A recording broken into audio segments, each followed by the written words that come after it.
Então, nós estamos iniciando a nossa plenária hoje do PT Lafayette, hoje é 31 de março de 2021. A nossa plenária hoje é última quarta-feira de todo o mês, é o Cine PT. Nós vamos fazer esse Cine PT, o primeiro virtual. A gente paralisou o Cine PT ao longo do ano passado todo. Nós vamos fazer uma experiência hoje, retomar ele, fazer essa transmissão ao vivo para vocês assistirem. É um documentário pequeno de meia hora. E depois de a gente assistir o documentário, a gente abre o debate. Eu vou pedir para vocês que mantenham os microfones desligados. Ô Marcelo, Sim. só uma informação que o Álvaro colocou no grupo aqui que não está conseguindo entrar porque a internet dele está com problema. Ah, sim. Ah, tá. Não, tranquilo. Bom, então é isso, pessoal. Aí, só fazendo uma pequena introdução, né? Porque a gente não pode deixar passar em branco. Há 57 anos atrás, nós estávamos passando por um golpe militar. Um golpe militar que foi civil também, apoiado por setores empresariais, setores da mídia, setores à direita em pesos, conservadores.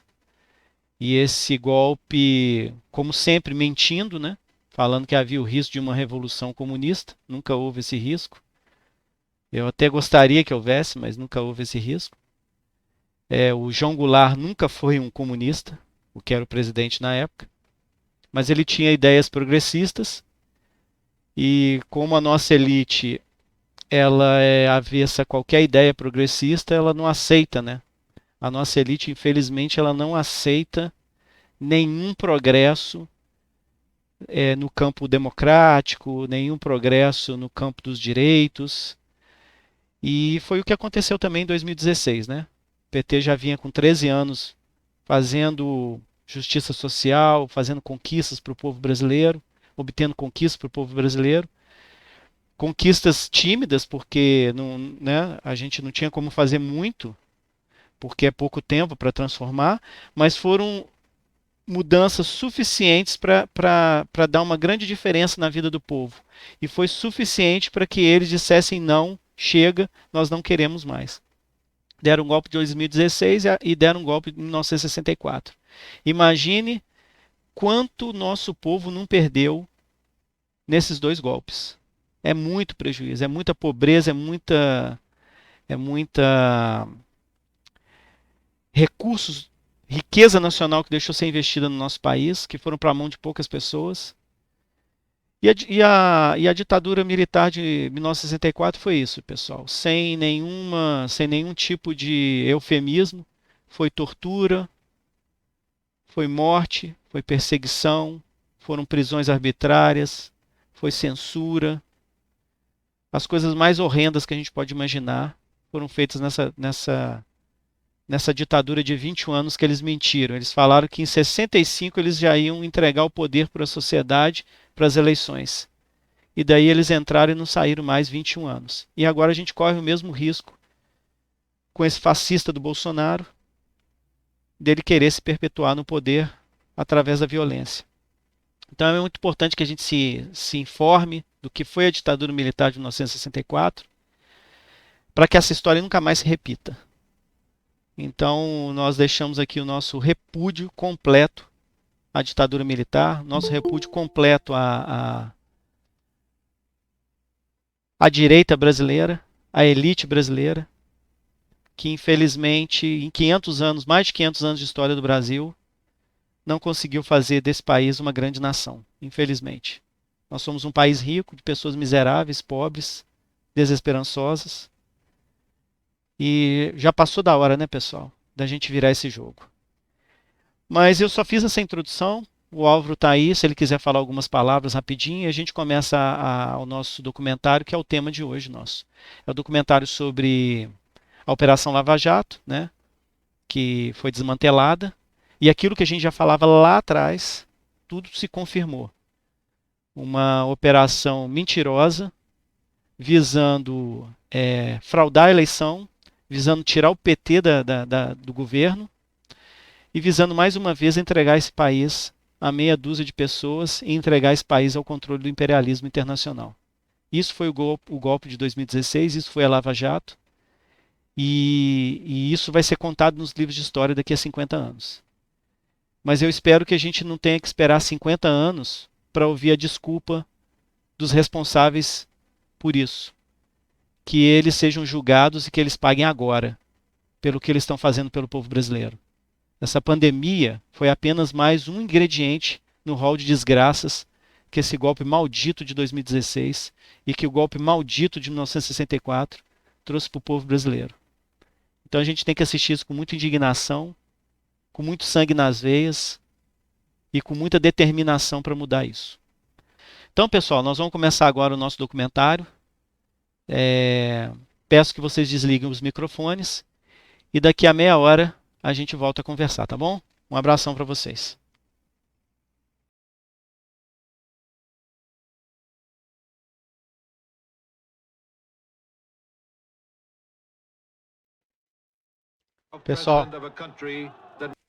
Pessoal, eu vou aproveitar aqui e quero mostrar uma coisa para vocês. Vocês estão me ouvindo? Sim, Marcelo. Tá, eu quero. Sim, Marcelo. Joia. Sim, Marcelo. Tá, eu quero aproveitar. Sim, Eu vou passar mais um vídeo aqui rapidinho para vocês. Olha só, pessoal. A gente fala tanto do triplex, né? Tanto, mas tanto desse triplex. Existe alguma coisa melhor que viajar? E o MTST esteve lá, ocupou o apartamento. É um vídeo de 5 minutos, mas eu vou dar uma acelerada nele. Eu vou botar ele mais rápido. Deixa eu ver se eu consigo botar ele mais rápido aqui, peraí. Para vocês verem o tamanho da farsa contra o Lula. Um triplex Minha Casa Minha Vida, pessoal. Verdade é essa. Estão conseguindo ver? Tá rápido, mas tá dando para ver. Não, é rapidinho mesmo para dar uns 2 minutos, só para vocês darem uma sacada. Olha aí, ó. Tem nada demais, tá vendo? Ó, escada simples. Tem mármore aí, não? Tem não, eu não tô vendo nada. Ó, tudo limpo. Olha lá, uma caminha com um colchãozinho. Aí tem uma pessoa lá dentro do quarto. Aí desce mais um vão, um triplex, né? Essas escadas aí o Lula reclamou demais. Imagina ele e a dona Marisa subindo isso daí. Aí tem parece uma geladeira, boa, mas está abandonada aí, o pessoal reunido lá. Aí foram para a varanda do triplex. Vê, uma varanda bem apertadinha. Nada demais.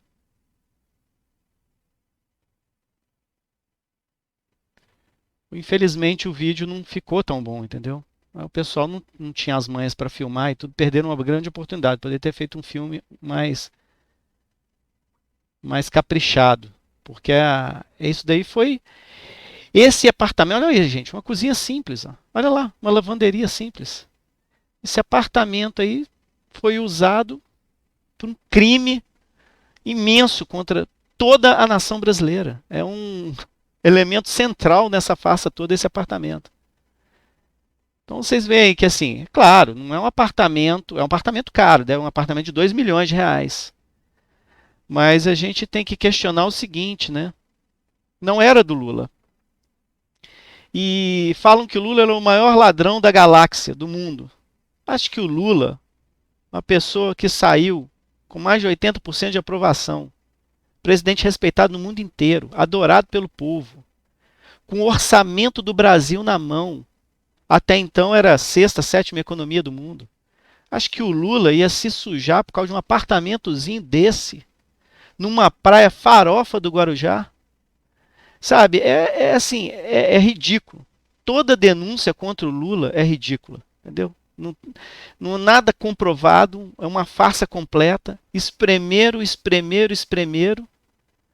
e só encontraram uma mentira. Viraram a vida do Lula de cabeça para baixo. Então é isso que a gente tem que denunciar, é isso que nós temos que ter muita indignação, vendo essas cenas, para mudar essa situação, pessoal. Eu vou O vídeo já está acabando, aí a gente vai iniciar os debates, tá bom? Quem quiser se inscrever, pode se inscrever, fique à vontade. Vou parar o compartilhamento aqui. Então, voltamos à nossa reunião. Alguém quer se inscrever, pessoal? As inscrições serão pelo chat, Marcelo? Ou pelo chat, ou como você está fazendo aí. Se ninguém se apresentar, se você quiser falar, fique à vontade. Então, se puder, a gente já fala também. Fique à vontade, pode falar. 3 minutos, Então, tá? Mas aí tá, depois, joia. se não tiver ninguém, você pode falar mais. Não, tranquilo. Primeiro, né, uma boa noite a todos. A gente, né, acompanhando aí um pouco, né, esse documentário, na verdade até eu já tinha assistido esse documentário, mas a gente assistindo de novo, a gente vai também observando alguns elementos, alguns fatos novos, né, vamos dizer assim. Para mim, pelo menos, eu acredito que para todos os companheiros nossos, não é nenhuma novidade, né? Tudo isso que está vindo à tona agora, né? Só depois de 5 anos sendo reconhecido aí a incompetência jurídica da Justiça de Curitiba e tantas outras questões. Acho que para a gente isso não é novidade, né? O que eu fico assim mais pessimista, vamos dizer assim, com o impacto, né, que isso causa, os danos que isso causou e ainda causa, né? A gente, desde o início dessa operação Lava Jato contra o Lula até hoje, nós já passamos aí por alguns processos, pelo menos 2 eleições, e a gente pôde perceber ali diretamente, né, principalmente aquelas pessoas que tiveram mais diretamente envolvido em campanhas, seja com apoio, seja com candidatura, a gente pôde perceber o tamanho do impacto que isso causou, né, na imagem do partido como um todo e o estrago que isso foi, né, o PT perdendo eleições para presidente, embora tivemos ainda chegando em segundo turno, em 2018, mas perdemos muitas prefeituras.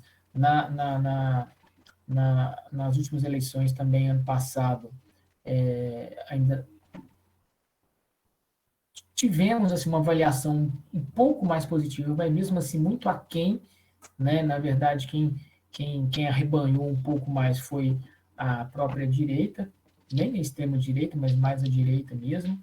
Enfim, esses impactos todos que a gente percebe ainda, que eu acho que é a grande chave da questão, né? A gente fica pensando assim, agora, como que a gente vai reverter isso? Eu acho que o desafio maior é esse, né? Para nós, não tínhamos dúvidas nenhuma, né, quanto à inocência do Lula e também da Dilma, né, que também sofreu, né, o impeachment, boa parte por conta dessa armação toda. E a gente percebe justamente o quê? Agora, essa dificuldade, né, de reverter isso, né, e tamanho do estrago. A mídia, né, eu acho que dificilmente a mesma mídia que apoiou o golpe, que apoiou essa operação Lava Tempo. Jato, dificilmente ela vai conseguir reverter. Então, acho que a chave, a questão maior que eu vejo, a dificuldade maior que eu vejo hoje é justamente essa, a gente reverter o estrago feito pela operação Lava Jato. Obrigado. Ok, obrigado. Agora o Álvaro está inscrito. Ele vai tentar falar porque a internet dele está ruim. Pode falar, Álvaro.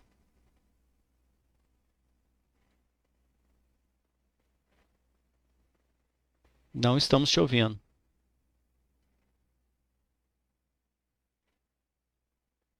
Não estamos te ouvindo, Álvaro. Marcelo, é minha vez agora? Isso, é sua vez.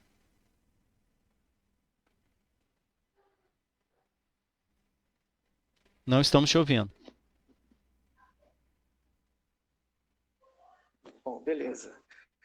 Pessoal, vocês estão me ouvindo? Porque minha internet aqui hoje, infelizmente, para variar, Estamos- está caindo e está muito irregular. Então eu tirei o vídeo.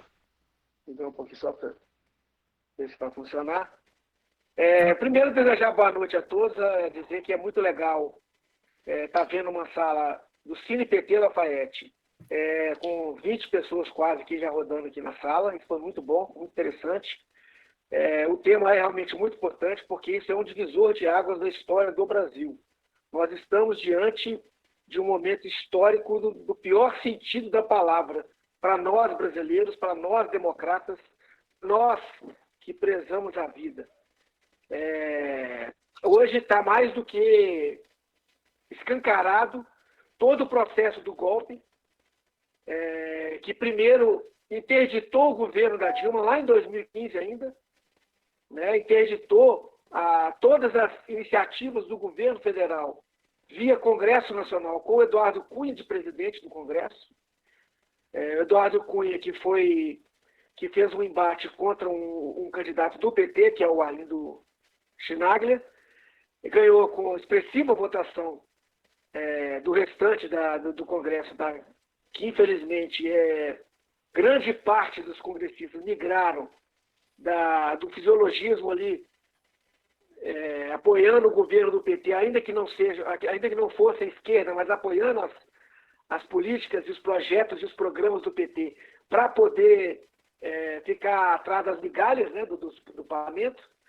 Mas eles, em 2014, com a nossa vitória da Dilma apertadinha em cima do Aécio, mas a derrota que a gente teve na relação de forças no Congresso, nós ficamos com um Congresso muito direcionado para a direita. Então, eles conseguiram barrar completamente as iniciativas da Dilma em 2015, né, do governo da Dilma. Era um momento que a gente tinha vindo de um processo de crescimento econômico e de distribuição de renda e ampliação de direitos. Vocês percebam que a gente terminou 2014, quando a Dilma venceu do Aécio, nós terminamos aquele ano com o menor desemprego já registrado na nossa história. O menor desemprego registrado na nossa história. Foi em dezembro de 2014. E em 3 meses de 2015, eles conseguiram reverter aquele quadro, que era excelente, mesmo tendo um quadro de baixo crescimento. As políticas públicas do governo federal, do governo Dilma, tinham permitido a manutenção do emprego, né, e por conseguinte da renda das pessoas. Os programas sociais davam aquela digamos assim, um colchão de segurança para as pessoas. Além disso, a política de valorização do salário mínimo fazia com que a renda do trabalho, e grande parte do brasileiro, né, grande parte do mundo e também do Brasil, 90% das pessoas que vivem no Brasil, que trabalham, que estão na população econômica ativa, são trabalhadores. Então, eles dependem do valor do salário mínimo. E esse valor estava sendo preservado e o salário mínimo está aumentando muito acima da inflação.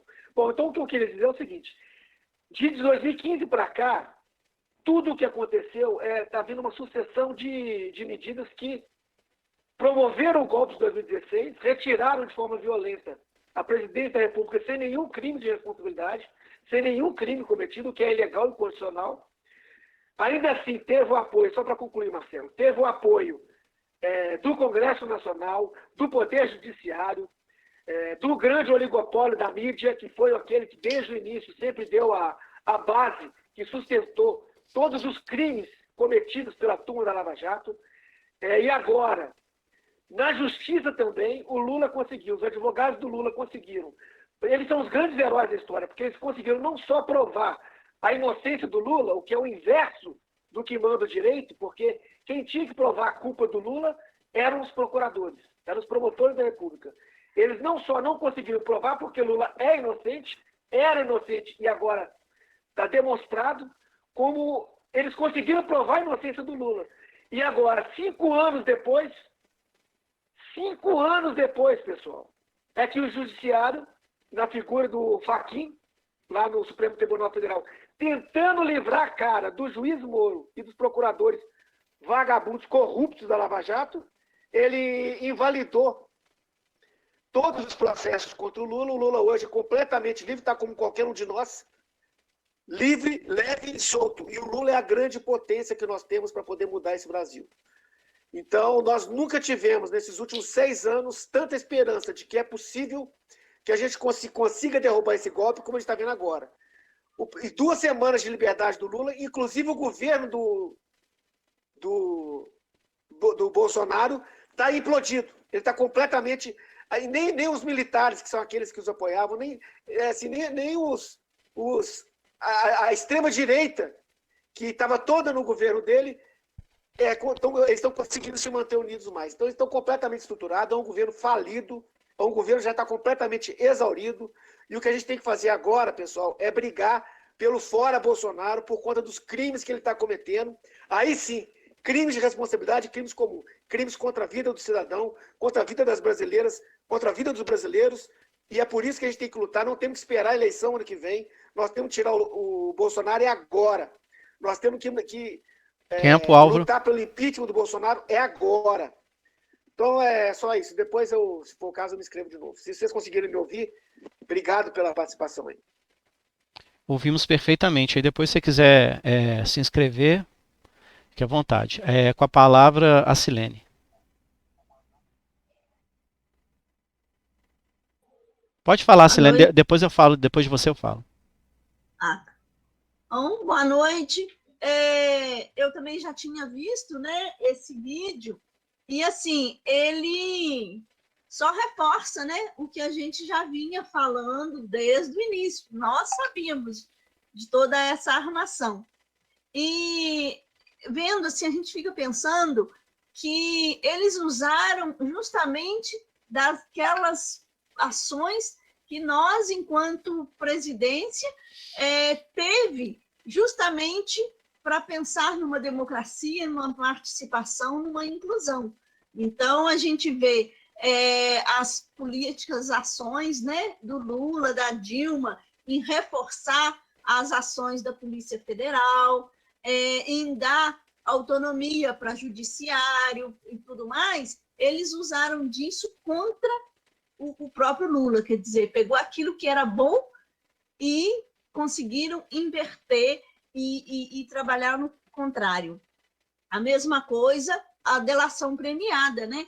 Que é uma coisa que era para ser boa, e eles conseguiram fazer da delação premiada uma negociata, uma coisa vergonhosa, e inverteram o processo. Quando a delação era para ajudar no processo de investigação e tudo mais, eles conseguiram trabalhar isso no viés contrário.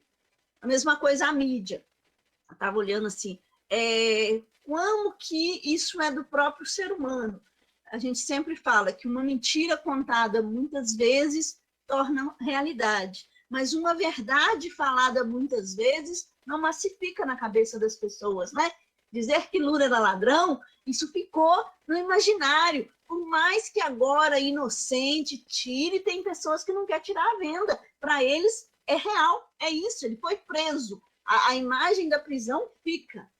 E agora, com todo esse processo de que ele está livre, de vir aí à tona tudo isso, não tem o mesmo efeito. E a Rede Globo foi a grande aliada, né?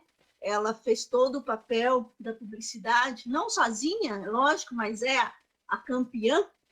E por mais que agora ela possa entrar no fora Bolsonaro, por mais que ela esteja contrária a ele nesse momento, não é porque ficou boazinha, nem porque enxergou que ele é ruim, é porque não atende os interesses dela, né?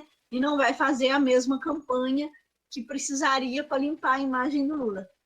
E nem vai estar com a gente numa eleição o ano que vem, porque ela sabe muito bem o jeito que a gente faz. Então, a nossa dificuldade, é lógico que ter um Lula livre, ele provavelmente candidato na próxima eleição, Tempo, mas não Silene. vai ser uma eleição... Tá, concluindo já. Não vai ser tipo 2002, né? A gente vai ter que trabalhar muito e saber que a gente vai ter que começar lá embaixo de novo para poder conseguir. E aí eu queria falar um pouco dessa estratégia do PT de agora, com o projeto Uma Nova Primavera, que é de formar militantes para a gente trabalhar os núcleos de base e começar lá de baixo de novo, trabalhando a nossa militância, formando opinião, é trabalho de formiguinha. Então, eu já me inscrevi na jornada, participei de 2 reuniões, e aqueles que não participaram, que se quiserem, é só entrar no site do PT, ver como é que vai funcionar. O programa chama Uma Nova Primavera, para que a gente se fortaleça e comece de novo a formar os nossos companheiros, vizinhos, amigos, porque a luta vai ser muito grande. É isso. Ok. Pessoal, é o seguinte, eu estou inscrito agora e depois não tem mais ninguém inscrito. Então, se alguém quiser falar, é importante que vocês falem, é importante que vocês perguntem. Nós temos que trocar informações, pessoal. Então, vivemos um momento muito sério, então é preciso uma compreensão integral do que está acontecendo para a gente ver uma saída. Bom, eu vou iniciar minha fala, porque eu acho que o Tiago colocou uma coisa que é muito importante. Nós temos que saber agora como sair dessa situação, né? E pessoal, a minha posição pessoal, sou muito radical nesse sentido. Eu não nutro nenhuma confiança nesse sistema, tá? Eu não poupo nada para Supremo Tribunal Federal, para Ministério Público, para a Rede Globo, nada, nada, nada. Para comentaristas agora da imprensa que estão ditos arrependidos, não há perdão para esse pessoal. O Gilmar Mendes, que agora está tendo essa atitude, aparentemente, está seguindo a Constituição, ele sentou em cima do processo do Lula. Já estava sentado há um tempão. O Fachin, o Gilmar Mendes, foi o cara que, quando a Dilma queria colocar o Lula como chefe da Casa Civil, isso não garantiria que o golpe ia ser derrubado, mas ia dar muito trabalho para eles darem um golpe com o Lula na Casa Civil. Foi esse Gilmar Mendes, que agora está posando aí de menino herói constitucionalista, que impediu o Lula de ser chefe da Casa Civil, interferindo no poder executivo. Porque o nosso sistema, pessoal, vocês me desculpem o termo, está uma zona. É judiciário interferindo no executivo, é executivo interferindo no judiciário, é legislativo que não legisla, aí vai o judiciário legisla no lugar do legislativo. Esse sistema nosso faliu. E nós temos que agora, para 2022 com Lula, é Lula ou nada, a minha posição é essa. Vocês vão me desculpar, para mim não tem Haddad, não tem nada, nós temos que ir com Lula ou nada. Não tem mais essa de inventarem farsas contra o Lula para tirá-lo da eleição. A gente tem que ir com ele até o final. Ou é ele ou é nada. E nós temos que ir com uma pauta, com um programa muito incisivo de reforma do judiciário, de reforma do Ministério Público, de regulamentação da mídia e de nenhuma aliança com golpistas. Porque nós precisamos deixar bem claro para o povo brasileiro o nosso campo, para que a gente vá para uma eleição, pessoal, para ganhar de verdade. Porque ganhar fazendo aliança com essa direita que nos chutou e que fez isso com a gente vai ter uma vitória. Mas uma vitória pode ter uma vitória, mas é uma vitória de pirro. É uma vitória que vai trazer derrotas imensas para a gente dentro de uma narrativa de transformação do Brasil. Nós precisamos transformar o Brasil. Que a gente não ganhe a próxima eleição, mas que a gente construa uma narrativa, delimite um campo para na próxima eleição o povo olhar para o PT e falar o seguinte: porra, tem que colocar o PT. Tem que voltar com o PT. Porque se a gente se aliar à direita agora, se a gente se aliar a esses traidores da nação, eu acho que a gente pode até ganhar a eleição, mas a gente vai estar queimando o nosso filme lá para frente. Bom, depois eu vou me inscrever, que eu quero continuar falando, que tem muita coisa interessante para falar da Lava Jato. Vamos lá. Luísa se inscreveu. Luísa, pode falar.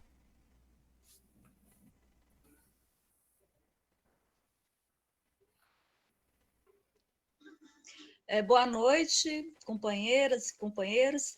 Né, eu estou aqui de Ouro Branco, hoje acompanhando com vocês. Agradeço o convite do Francis, né, que disponibilizou para a gente poder acompanhar. Eu já conhecia o vídeo também, mas eu acho que é sempre bom a gente reforçar, a gente rever, até mesmo porque às vezes a gente perde algo e a gente reforça a ideia. Eu acho que, né, vocês já colocaram com muita propriedade a questão, a situação real do país hoje. Eu acho que o Marcelo foi ali preciso em relação a essa necessidade das reformas e também a questão do ou Lula ou nada. Concordo plenamente. Eu acho que a gente tem que realmente reforçar essa ideia de, como a Sirlene falou, o Lula ladrão já pegou, então nós vamos ter um trabalho muito grande para desconstruir isso, e eu acho que é só se nós empregarmos mesmo a ideia, o projeto do PT, e essa ideia do programa também já olhei lá, Sirlene, eu acho que da primavera, né? Eu recebi também um e-mail, e mesmo na pandemia eu estou fazendo esse trabalho de formiguinha. O cara do gás entrega aqui, eu fico 5 minutos batendo um papo com ele. O cara do delivery entrega comida, mais 5 minutos batendo papo. Todo mundo que bate na minha porta, eu tiro no mínimo 5 minutos para conversar. Acho que é importante a gente fazer esse trabalho, ainda que pequeno por enquanto, mas nós devemos. E eu agradeço, tá? Eu espero poder participar de outras reuniões e acho que a gente tem que fortalecer mesmo o PT da região. E Lafayette, como sendo a cidade polo, é a nossa referência aqui na região. Então, estamos juntos, tá? E muito obrigada. Boa noite. Boa noite, obrigado. Agora o próximo inscrito é Israel.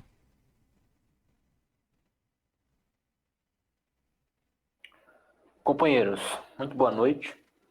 Eu queria fazer aqui uma rápida apresentação, já que é a primeira vez que eu entro em contato com o PT de Lafayette. Né? O meu nome é Israel, eu tenho 19 anos, eu sou estudante de Sociologia, estudo numa universidade particular. Nos últimos anos eu me politizei, né? Procurei me aproximar da política. E eu tenho uma grande simpatia pelo PT, principalmente pelo Lula, né? E eu queria levantar algumas questões aqui, só para acrescentar ao que o companheiro Marcelo Bessa falou aí. Eu acho que tem que ser Lula ou nada mesmo, né? Que o Lula é o único candidato no meio da esquerda que tem realmente chances de vencer a eleição, né? É o setor, aí o PT é o setor da esquerda que tem competitividade eleitoral, né? Mas eu acho que a gente devia fazer uma certa pressão para que a candidatura do Lula fosse lançada o quanto antes, né? E que a base do PT, nós aqui, os militantes de uma forma geral, que eles propusessem ao restante da esquerda que se formasse aí uma unidade em torno da candidatura do Lula, né? Visto que ele é o único candidato com chances reais de vencer. E, falando sobre a eleição, eu acho que há um foco muito grande aqui na questão eleitoral. Né? Eu acho que o PT deveria voltar às raízes, né? Tentar se tornar novamente um partido mais combativo, um partido que fala com as bases, que fala com as pessoas, com os trabalhadores, que vai até a juventude. Né? Eu sou jovem, né? Eu estive aí na escola pública, agora estou na universidade, eu falo com pessoas jovens e tudo mais, e a impressão que me dá é que o PT está apagado aí no meio da juventude, no seio da juventude, né? Que ele não há uma juventude petista atuante, ativa, combativa, né? Que eu acho que é uma coisa que está faltando para a gente. E, voltando à questão eleitoral, eu acho que a eleição 2022 não vai ser uma eleição como as outras, em que havia PT de um lado e PSDB do outro, uma direita tradicional, institucional, raivosa, fascista enrustida, mas que ainda atuava ali de forma mais ou menos normal. A gente tem no Brasil agora uma extrema-direita, gente, entendeu? Um movimento fascista. Os bolsonaristas, eles vão vir com tudo para cima da gente, eles vão agredir militantes, vão agredir os sindicalistas, vão agredir jovens, vão agredir qualquer pessoa que faça propaganda. Tempo, Israel. De vermelho na rua.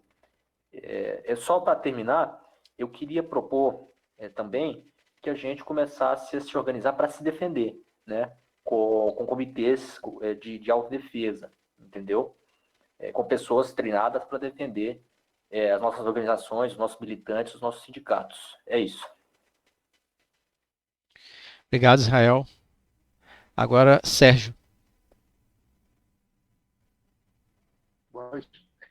Eu vou ser rápido aqui. É o seguinte, na verdade, o golpe de 64 não foi... Sérgio, Sérgio, eu vou pedir para você desligar o seu vídeo para ver se melhora o seu áudio. O seu áudio está muito picado. Então é o seguinte, na verdade, o golpe de 64 não começou em 64, começou no início da década de 60, com a morte de um trabalhador numa, se não me engano, siderúrgica, não me lembro qualquer, onde um soldado atirou no trabalhador que estava liderando o movimento. Ali começou o golpe, que resultou em 64 nesse golpe militar. Na verdade, também agora, nesse momento, começou, dessa época que estamos fazendo agora, o golpe começou com a Dilma, da Dilma. Ali começou. E nós temos aí também, aí, mas todos sabem, a Cambridge Analytica, que é uma empresa americana, né, que foi responsável pela eleição do Trump e a eleição aqui do Bolsonaro. Né?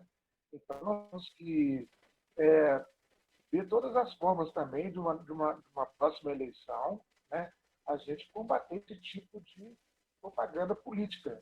Né? A questão da Cambridge Analytica, que saiu dos Estados Unidos, eu acho que saiu, mas espalhou para o mundo. Né? Então, é importante que a gente lutar. Eu acho que o impeachment do Bolsonaro também tem que ser agora e não depois. Porque tendo o impeachment, igual aconteceu nos Estados Unidos, tendo o impeachment, esse cara não pode ser candidato. É só isso. Obrigado. Ok, Sérgio. Agora estamos eu e o Álvaro inscritos, tá, pessoal? Então, quem quiser se inscrever, Silene, quiser falar mais um pouquinho, Enio, Tiago, Roselene, estamos abertos. Israel falou muito bem, gostei muito da fala do Israel. Bom, vou iniciar a minha segunda participação. Pessoal, é o seguinte, o Sérgio colocou aí, que o golpe começou antes de 64. Gente, eu nem sei quando começou o golpe no Brasil, porque a elite brasileira sempre foi golpista. Se você olhar, sempre foi golpista. Fake news não é de hoje. Eles já inventaram os fake news em 1924, já tinha caso de fake news. Quando inventaram uma carta lá do presidente, uma suposta carta do presidente falando mal do chefe das Forças Armadas. Aí tentaram um golpe. Então, isso em 1924. Em 1935, antes do Estado Novo, teve um tal de documento Cohen, um negócio assim, onde eles falavam que ia ter uma revolução comunista no Brasil e não sei o que e tal, uma mentirada danada. E o cara que escreveu essa mentirada danada foi o general que em 64 desceu a Serra de Petrópolis, saindo de Juiz de Fora, e invadiu o Rio de Janeiro para dar o golpe no dia 1º de abril, o dia da mentira. Que esses safados estão comemorando hoje. É o dia da mentira, eles tinham que comemorar amanhã, não era hoje não. Então, pessoal, o que eu falo é que eu concordo com o que Israel falou, eu acho que a eleição, né, eu acho que nós devemos usar sim a eleição como um mote. É claro que a gente vai entrar na eleição para ganhar, tá? Mas o que a gente tem que aproveitar é o seguinte, a eleição realmente mobiliza as pessoas. Mobiliza a sociedade brasileira. Então, nós estamos aí nas vésperas de uma reeleição, já é o ano que vem. Então, nós temos que aproveitar essa mobilização para lançar, mais uma vez eu falo, esse programa Mas tem que ser um programa, pessoal, que mete medo nessa burguesia. Chega de carta aos brasileiros. Chega de carta falando para o banqueiro, fique tranquilo que nós não vamos mexer com você.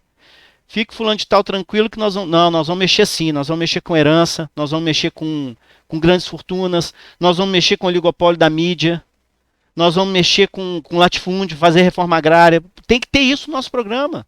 Ah, mas aí nós vamos perder. Porra, que perca a eleição. Mas a gente precisa delimitar campo. Chega disso, de ficar ganhando eleição para ficar na mão desses caras. E a gente tem que ter uma ideia de incutir na cabeça das pessoas. É uma chapa puro sangue de esquerda. Você vai votar no Lula, você vai votar no senador do PT, ou do PSOL, ou do PCO, sei lá. É de esquerda. É deputado, é de esquerda. Chega desse negócio de votar no Lula e votar no Anastasia para senador. A gente tem que começar a ter esse diálogo com o povo, falar direto. O povo está se ferrando agora. É aproveitar esse momento para mostrar para eles, ó, vocês erraram. Agora está na hora de acertar. Vamos acertar. Vamos mudar isso que está aí. Então, meu tempo aqui já esgotou de novo. E se ninguém se inscrever mais, eu volto a me inscrever para falar de novo da Lava Jato, que eu gostaria de falar mais um pouco da Lava Jato. Mas tá aberto, tá, pessoal? Tá aberta a palavra franca aí para o pessoal falar. Agora é o Álvaro que se inscreveu. Com a palavra, Álvaro. Beleza, Marcelo. Chamava Plano Corre, essa que você falou. Tá meio baixo, tá, Álvaro? Tá meio baixo o seu som. Agora melhorou? Tirei o som, melhorou? Não, ele não estava falhando, estava um pouco baixo. Se você puder falar um pouquinho mais alto, mas pode falar, tá dando para te entender. Agora melhorou? Melhorou demais, agora melhorou. Isso. Então tá bom. O que eu queria dizer é o seguinte, pessoal. Nós estamos num momento... o que aconteceu com a Lava Jato é que a Lava Jato, ela implodiu também. Ela acabou, né? E acabou por conta dos erros dela. Porque o pessoal está querendo, por exemplo, se você ver a Rede Globo, ela continua insistindo naquela tese de que, não, o Lula, os processos foram anulados, mas ele não foi julgado inocente. Ele não foi julgado inocente porque ele já é inocente. Quem tem que julgar ele é para julgar ele culpado. Todo mundo é inocente nesse Brasil. Enquanto a gente respeitar uma Constituição, a lei estiver valendo, eles é que tem que provar que o Lula tem alguma culpa. Então, eu não aceito essa história de que Lula é ladrão. E eu acho que a maioria do povo brasileiro também sabe disso. Se você perguntar para a maioria das pessoas, eles sabem disso. Tanto que, em 2018, com o Lula preso, se ele tivesse disputado a eleição, que foi o que o PT tentou até o final, nós ficamos com o Lula até o final. Só que chegou no último momento, a gente tinha que escolher o seguinte, ou a gente participava da eleição ou não participava. Porque eles, de forma ilegal também, o José Barroso, lá no TSE, que era o presidente do TSE, invalidou a possibilidade de ter o Lula na urna, mesmo não sendo mais o candidato. Quer dizer, eles fizeram tudo para poder dar continuidade ao golpe, realmente. O golpe de 2016, é claro que a gente sabia disso. Né? Por isso que por isso que o PT insistiu no nome do Lula para candidato a presidente de 2018. Porque a gente sabia, a gente estava enfrentando o golpe já desde aquele momento, que a gente sabia que a vontade deles era tirar o PT da jogada. Por quê? Porque eles queriam ter acesso ao que a gente tinha, que era o governo federal, que tinha muito poder.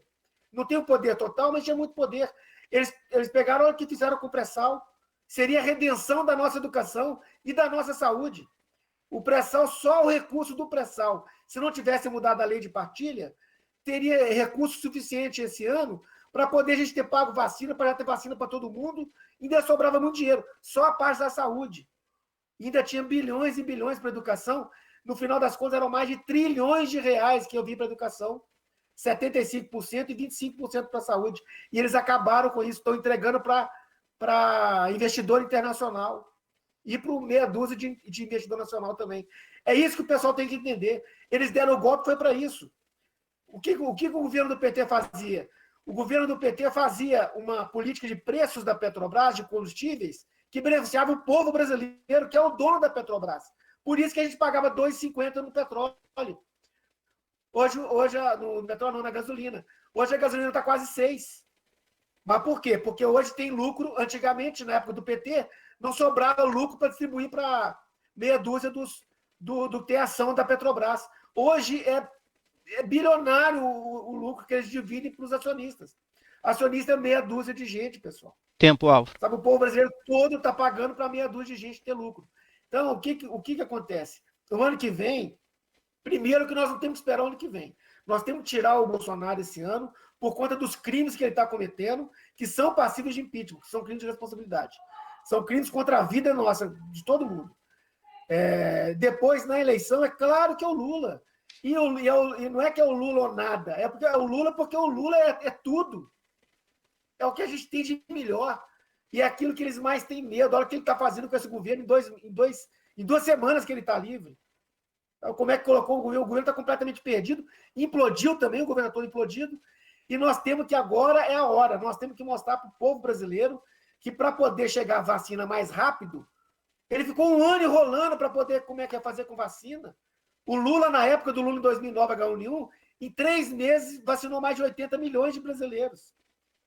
Quer dizer, quase 30 milhões de brasileiros por mês. Seria 1 milhão de pessoas.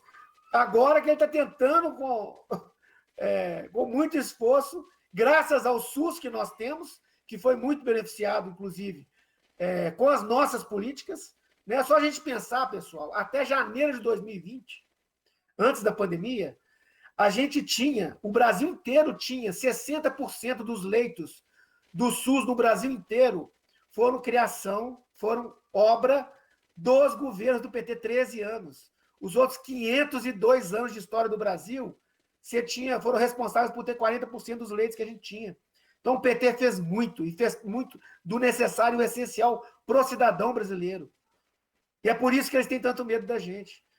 E é por isso que o Lula é tão importante, e é por isso que nós temos que estar junto com o Lula. Agora, não basta só eleger o Lula. Isso que o Marcelo falou é muito importante, outros falaram também, é muito importante, porque não basta a gente eleger o Lula, não é uma questão de qualidade. Porque se a gente fizer o que aconteceu em 2018, em 2014, a gente ganhou a presidência, mas a gente perdeu o Congresso. Sem base, nem o Lula vai conseguir salvar. O Lula foi preso, 580 dias preso, sem ter nada contra ele, de real, de verdade. Por quê? Porque a gente não tinha base. Tempo. Então nós precisamos votar no Lula, nós precisamos votar na esquerda, em peso. Nós temos que ter, no mínimo, igual foi em 2002. Elegemos Lula e elegemos 101 deputados do PT. Só do PT foram 101. Fora os outros partidos de esquerda que nós temos que votar. Eles têm que ter apoio também. Nós precisamos, não adianta ser só o PT como partido da esquerda, porque senão nós vamos ficar muito dependentes. E aí não tem jeito, não adianta a gente querer achar que só um presidente resolve. Se a gente pensa em democracia, a gente precisa do presidente e precisa do Congresso Nacional também. A gente precisa ter deputado, a gente precisa de senador. Pelo menos 1/3 do Senado, ou pelo menos 1/3 da Câmara, a gente tem que fazer junto com o Lula. Essa é o que eu queria deixar de recado, porque a Lava Jato já mostrou que quando eles não conseguem ganhar por meio da democracia das eleições, eles tentam ganhar por outros meios. Só que esse meio agora jurídico contra o PT, contra o Lula, vai estar difícil para eles. Eu não acredito que eles vão conseguir deixar novamente o Lula impedido para candidatar o ano que vem. Então, nós temos que batalhar agora para tirar esse governo genocida que está matando todo mundo. Já deve estar concluído o tempo, né? Então, é só deixar bem forte esse recado. Nós temos que tirar esse governo esse ano, porque é um governo fascista, e nós não podemos deixar fascista, esperar fascismo para tentar resolver em eleição. O fascismo, a gente tem que combater o fascismo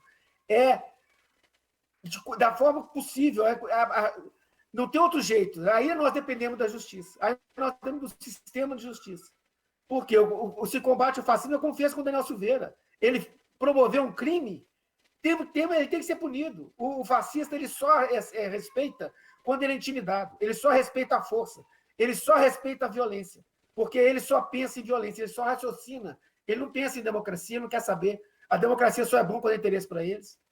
Não é à toa que o Bolsonaro ganhou as eleições e fala em fraude. Tempo, Álvaro. Então, isso é tudo desculpa deles, sabe? Eles sabem, ele está morrendo de medo, está se borrando de medo do Lula, e nós não podemos perder essa chance. Então, para concluir, eu só queria deixar esse recado mesmo. O ano que vem é Lula com todo mundo da esquerda unido, porque nós temos que estar todo mundo unido, ainda que não seja numa mesma candidatura, mas com o mesmo projeto, e falando a mesma língua, para a gente poder eleger um Congresso muito forte, junto com o Lula. Valeu, obrigado. Ok, obrigado. Tiago? Então, gente, só complementando aqui algumas questões também. Eu achei que ninguém fosse comentar essa questão, mas o Álvaro até entrou também nesse assunto. A gente ainda vai ficar, né, um pouco com essa sombra do julgamento do Lula, né? Porque até no próprio vídeo diz isso, né? A justiça, no caso o Fachin, ele cancelou a questão da competência, depois teve aquela votação do Moro, que também a gente achou que, né, assim, foi na tampa da beirada ali, mas ainda foi favorecido, né, aprovando ali, inclusive com a mudança, né, do voto da Carmen Lúcia, mostrando a imparcialidade, né, comprovando, de certa forma, a imparcialidade do Lula, do Moro, e o tornando suspeito, mas a gente ainda vai ter essa sombra, e com certeza, né, a própria imprensa já vem colocando isso, a gente vai ter essa dificuldade, né, para tá trabalhando. O ideal é se a gente tivesse, né, essa definição e de forma que não tivesse dúvida do ponto de vista jurídico da inocência do Lula, pelo menos para, né, a população de uma maneira geral. Então, esse é um ponto.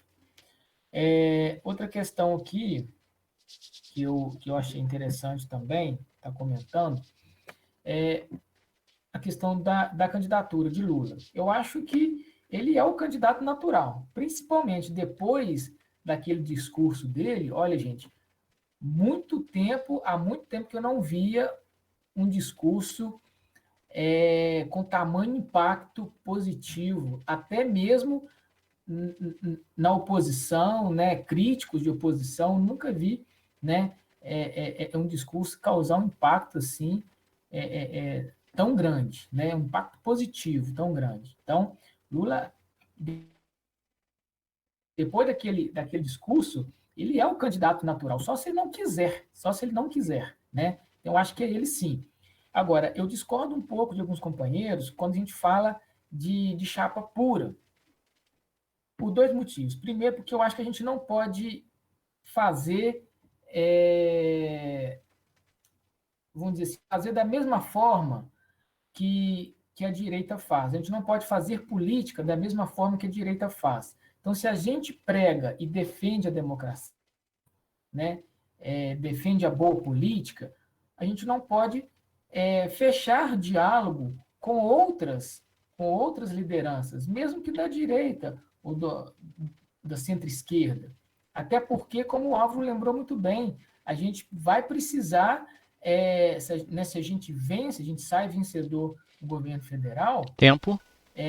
nós precisaremos, né, de ter uma boa articulação no Congresso. Senão, né, infelizmente, a gente não faz. Não é esse acordo que o Bolsonaro fez com o Centrão, não é aquele acordo sujo, mas a gente precisa, sim, saber dialogar. E o Lula sabe fazer isso como ninguém, né? Sabe dialogar com tantas e tantas lideranças. Então, acho que isso é importante. A gente tem que ter um pouco a mente aberta nesse sentido, dessa articulação com outras lideranças, até porque, apesar de tudo, o bolsonarismo ainda está muito grande, sobretudo nas pessoas e no interior, né? Então, só essas observações aí. Obrigado. Obrigado. Olha quem apareceu. Agora Sérgio Vanderlei. Presença ilustre ali, ó. Dona Catarina. Bom, eu queria fazer uma consideração aqui sobre esse fato de ter esfriado a questão do impeachment. Porque a gente viu que em janeiro, por exemplo, houve aquele início de movimento, mas depois já tem 2 meses e mais nada.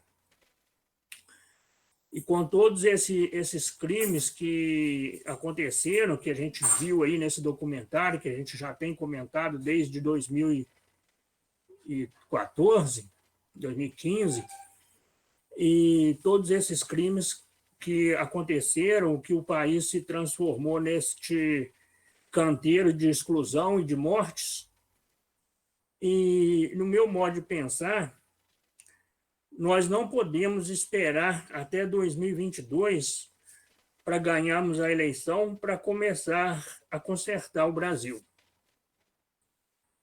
Em janeiro, houve esse movimento em defesa, em favor do impeachment, mas parece, eu tenho essa impressão, que foi um fogo de palha.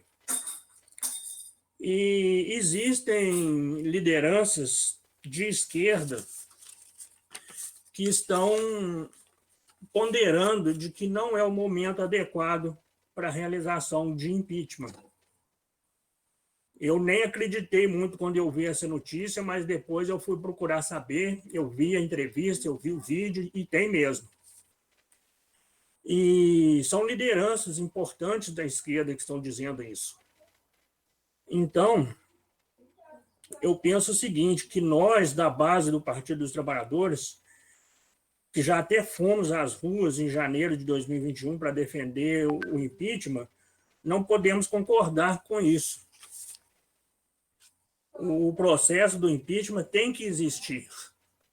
Pelo menos o processo. O resultado a gente não sabe como vai ser, mas pelo menos o processo tem que começar a ser realizado, tem que existir esse processo. Então, nós que somos da base do Partido dos Trabalhadores, precisamos exigir das lideranças do PT um outro tipo de postura do nosso partido e de toda a esquerda, porque chega de golpes, chega de ficar pensando só em ganhar a eleição, é necessário parar e barrar todos esses golpes que nós temos comentado aqui nesse debate até agora. E criarmos as condições para executar um projeto de país melhor. É isso. 3 minutos certinho. Bom, só tem eu aqui de inscrito, tá, pessoal? Então, se vocês quiserem falar mais, fique à vontade, que nós temos aí mais uns 10 minutinhos ainda de plenária. Então, quem quiser... Israel se inscreveu aí, Marcelo. Israel, se inscreveu agora. Ô, Israel, pode falar na minha frente, então, porque eu já falei demais. Aí depois eu falo. Então, companheiros, eu preciso, na verdade, discordar da fala, né, das colocações que foram feitas aqui por alguns companheiros em relação a possíveis alianças com a direita. Eu acho que alianças nesse momento, um momento tão crítico, e depois de tudo que aconteceu, depois de todas as experiências que nós tivemos aí com o Michel Temer, o MDB, né, os partidos políticos burgueses tradicionais e golpistas, né, eu acho que todos eles, nesse momento, são cavalos de Troia. Né, eles vão fazer o nosso barco afundar. Eu queria pegar o exemplo do Reinaldo Azevedo, né, o destacado jornalista aí da Veja, da Folha de São Paulo, enfim, ele roda aí por todos os grandes jornais burgueses. Ele, na época do golpe, né, 2014, 2015, ele parecia o filho do Joseph Goebbels, né, quando ele criticava o governo da Dilma, né, e agora, por uma questão aí de oportunismo político, ele virou o paladino da democracia, né. Eu acho que isso daí é muito perigoso para a esquerda, né, e um possível governo Lula, ele não pode confiar nessa gente de jeito nenhum. Eles vão acabar nos picando de novo, né? Porque é a natureza deles, eles são cobras, né? E também uma outra coisinha, eu acho que a questão não é se o Lula ou o PT querem fazer um acordo, uma frente ampla com a direita. A questão é se eles querem fazer isso daí, né? Porque veja o próprio Ciro Gomes, ele disse que o papel dele na eleição ano que vem vai ser derrotar o PT, impedir que o PT chegue ao segundo turno. E o Ciro Gomes é uma pessoa aí muito ligada ao centro político, né? A direita tradicional, essa direita é muito perigosa. Eu acho que ela não merece nenhuma confiança, nenhum crédito, principalmente depois de tudo que aconteceu. É isso. Ok, obrigado, Israel. Bom, pessoal, eu queria dizer que o Israel já tinha adiantado na primeira fala dele que não vai ser uma eleição fácil ano que vem. E nós temos que estar preparados, isso daí é um fato. Não apenas para a eleição, mas até pela luta pelo fora Bolsonaro e pelo impeachment, né? Eles não vão largar o osso de boa, não. Esse pessoal vai dar trabalho. Deixaram eles chegarem lá, agora eles não vão querer sair mais de jeito nenhum. Nós vamos ter que arrancar eles lá na unha. Então, eu acho que a esquerda, nós estamos em uma época de pandemia, né? Todos nós sabemos disso, mas a esquerda está muito ausente das ruas. E a direita já está se organizando.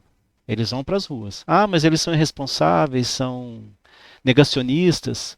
Tudo bem, mas eles estão indo para as ruas. E o povo está nas ruas. Só você vê os ônibus lotados aí que vocês vão ver que o povo está na rua, né? Então nós vamos ter que rever como é que nós vamos fazer isso daí, porque esse pessoal vai para as ruas, o povo está nas ruas e a gente está em casa. Então nós vamos ter que mudar nossa narrativa aí. Não digo fazer aglomerações, né? Não sei como é que vai funcionar isso, mas começar a fazer agitações, faixas, carro de som, alguma coisa a gente tem que fazer. Não vai ser uma eleição fácil. Eles não vão deixar o Lula ganhar. O Lula corre risco de vida. O Lula ainda está amarrado nos processos. E eu não tenho dúvida nenhuma de que eles têm plenas condições de interditar o Lula para a próxima eleição. Ah, mas não tem prazo. Como não tinha também, eles atropelam os prazos, gente. Eles inventam as regras. Burguesia é assim. Eles infringem as próprias regras que eles criam. Eles vão ter menor pudor de fazer isso. Eles vão inventar algum flagrante para o Lula. Esse pessoal é sujo, eles vão inventar alguma coisa.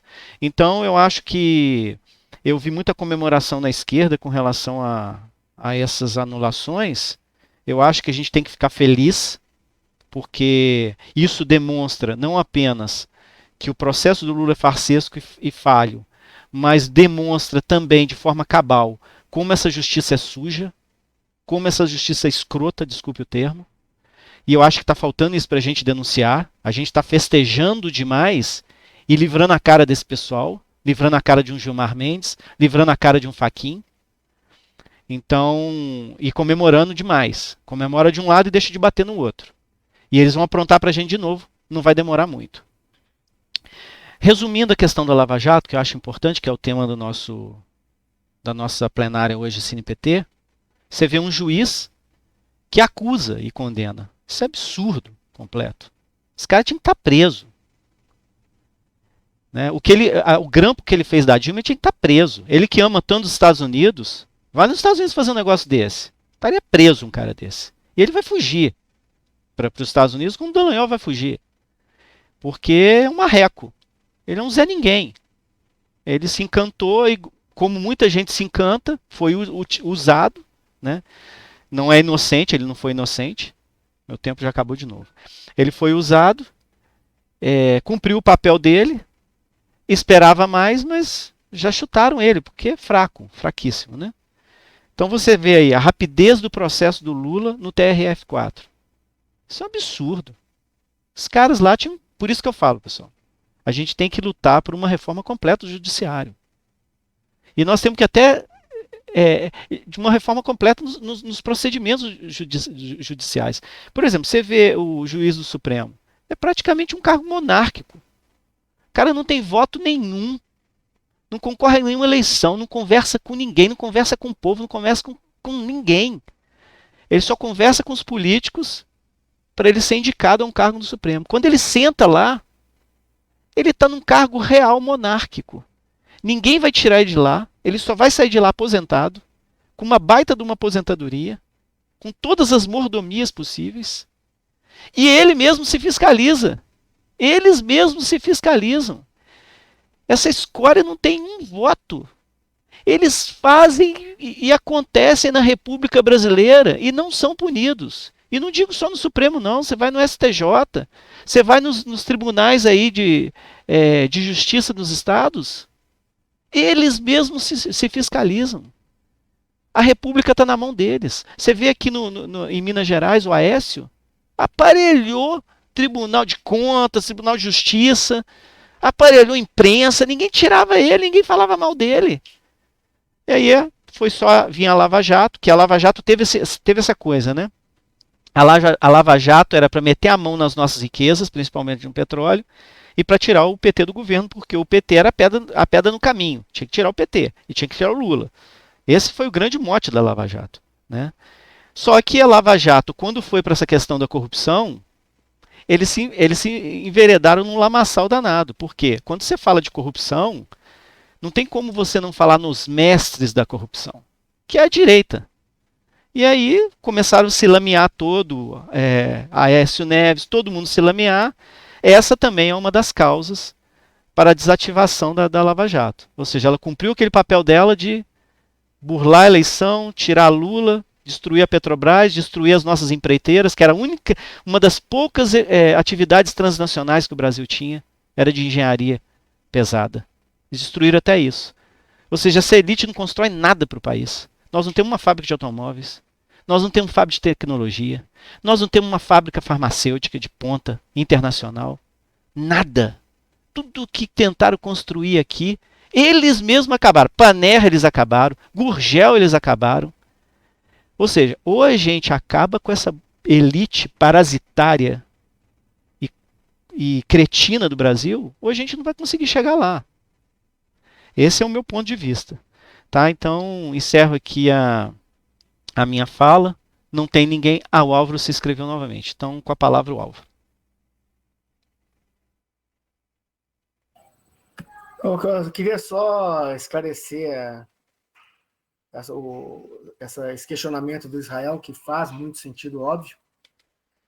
Mas o Lula, no seu pronunciamento, aquele dia histórico, né, no sindicato, que parou o Brasil e o mundo, né, muita gente no mundo inteiro parou para ouvir, né, ele já deu toda a política do PT para o futuro. Sabe? Ele já apresentou toda a pauta nossa do PT. Nós não estamos, em momento algum, nós tem mais de 2 anos que o PT está trabalhando para formar uma unidade da esquerda. Todas as fundações dos partidos da esquerda, PT, PCdoB, PSOL,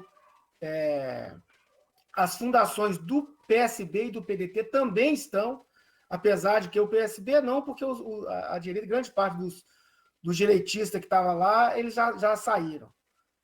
Mas ainda tem. Mas já perderam muito da força que os neoliberais, em 2014, tomaram o PSB e foi até 2018, por aí. Mas agora já diminuíram também.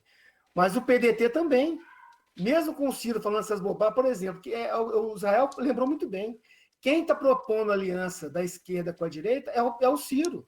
Não é nem o PDT, é o Ciro. Porque o PDT está trabalhando junto com a gente. Pelo menos em termos de fundação, as fundações partidárias, eles estão também junto com a gente, lançando documentos em comum, documentos conjuntos, o que mostra o que são as nossas... Porque o mundo mudou, gente, a realidade mudou. O PT não vai fazer o que fez em 2002, porque a nossa realidade hoje é outra. Sabe, o Lula precisava, foi uma estratégia acertada naquele momento, trazer o Zé Alencar para ser o vice do Lula. O Lula fala isso, o Lula falou isso naquele pronunciamento de novo. Agora, esse não precisa mais, o Lula não precisa mais ser conhecido. Nós conhecemos o PT, nós conhecemos o Lula, nós temos os 8 anos de governo do Lula, mais os 5 anos de governo da Dilma, para mostrar para o Brasil inteiro e para o mundo inteiro o que são as políticas do PT, o que foram os governos do PT. Então, a nossa realidade hoje é outra. O que a gente tem que fazer é montar uma unidade da esquerda para que a gente chegue com força na eleição, não só para o presidente. Porque o Lula sozinho, eu acredito que o Lula, mesmo sem o PT, o Lula não precisava do PT. Hoje, o Lula não precisava do PT. Qualquer partido, o Lula é imenso. Nós não temos, nós nunca tivemos na história do Brasil uma liderança popular tão forte, tão marcante, tão carismática, e que teve tanto para mostrar para a gente de forma democrática. Tudo ele construiu de forma democrática. Desde o sindicato, né, a presidência dele nos sindicatos metalúrgicos, depois a criação do PT, depois a criação da CUT. Foi sempre de forma democrática e conversando com as pessoas, para concluir, conversando com as pessoas corretas para aqueles momentos. Ele sempre teve muita habilidade para poder construir os caminhos, tanto da esquerda, quanto do PT, quanto da CUT, né, quanto do sindicato, quanto do presidente do sindicato. Então, eu não tenho dúvida nenhuma das alianças que nós estamos procurando, não agora, já desde mais de 2 anos, desde 2019, pelo menos, e para o ano que vem também. Agora, a questão não é nem aliança para o ano que vem. Nós temos primeiro que enfrentar essa batalha, que é um governo genocida, um governo que não respeita a vida. Então, vamos preocupar com a eleição ano que vem? Vamos, mas vamos primeiro preocupar com a nossa realidade imediata, porque do jeito que está indo, nós vamos ter mais 300 mil pessoas mortas por inanição do governo federal, tá? Por fazer o contrário do que qualquer governo decente, minimamente competente, se não fosse um governo que deseja a morte, ele já estaria fazendo. O mundo inteiro já percebeu a necessidade do distanciamento social. Até a direita já percebeu, a extrema-direita lá fora já percebeu, e ele aqui insistindo, da reunião que teve ontem, né? Ontem de manhã, hoje de manhã, agora eu me esqueci o que foi, dele com daquele comitê de crise, né, que ele criou por conta do discurso do Lula, que cobrou, que já devia ter feito isso lá 1 ano atrás. Então é isso, pessoal. Ele está fazendo aquilo que o Lula manda. E o Lula nem nada. O Lula hoje é um cidadão igual a gente. Vocês verem a força que o cara tem, como diria o Obama. Mas então é isso. Concluir com essa mensagem de otimismo e de esperança, porque, é claro, nós não podemos abrir e deixar para lá, vamos esperar agora o Lula resolve tudo. Claro que não. De forma nenhuma. Mas nós temos que saber aproveitar o momento. E o momento é de isolamento do governo atual. É de isolamento completo, até dos militares, que ele achou que estava com tudo do lado dele. Você vê que não consegue ter unidade nem no campo dele mais restrito. Então a gente tem que explorar isso, continuar explorando essas fragilidades do governo, para a gente poder conseguir ainda nesse semestre a abertura do pedido de impeachment, porque eu tenho certeza, é o que o Sérgio falou, se a gente conseguir abrir o processo de impeachment, fazer o Arthur Lira tirar a bunda de cima de um dos 60 ou 70 processos, pedidos de abertura de processo de impeachment contra o Bolsonaro, lá na Câmara, a gente consegue tirar ele. Ou se a gente conseguir que o Rodrigo Pacheco dê ser o covarde que ele está sendo, e abra a CPI, que já tem assinatura para a CPI da Covid no Senado, que é a obrigação do Rodrigo Pacheco, já tem assinatura, devia ter abrir o pedido para investigações da CPI, também resultaria no impeachment do Bolsonaro, porque os crimes dele são flagrantes, os crimes do governo dele são flagrantes, os crimes do ministro da Saúde dele são flagrantes, sabe? Está provado, tem várias provas. Então, tem que tirar, deixar covardia, pressionar os dois, tanto o presidente da Câmara quanto o presidente do Senado, para que eles assumam as suas funções, sejam minimamente corretos, sabe? Cumpram com a função que eles estão lá para cumprir.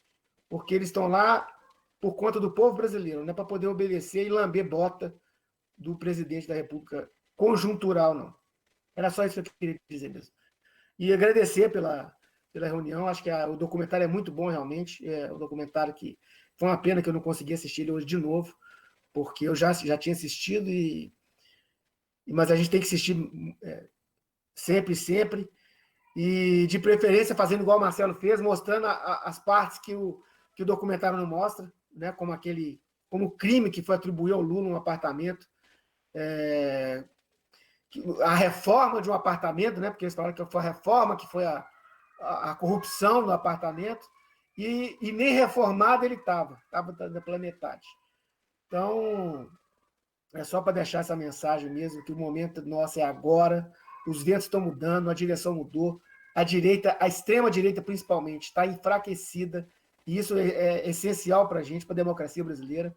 Nós temos que acabar com esse fascismo, depois a gente acaba com a direita nas eleições, e espero que a gente possa, a partir de 2023, ter de novo a esperança que nós tivemos viva durante os 13 anos de governo do PT. Só isso, obrigado, desculpa ter passado o tempo aí, Marcelo. Eu tô acabando aqui.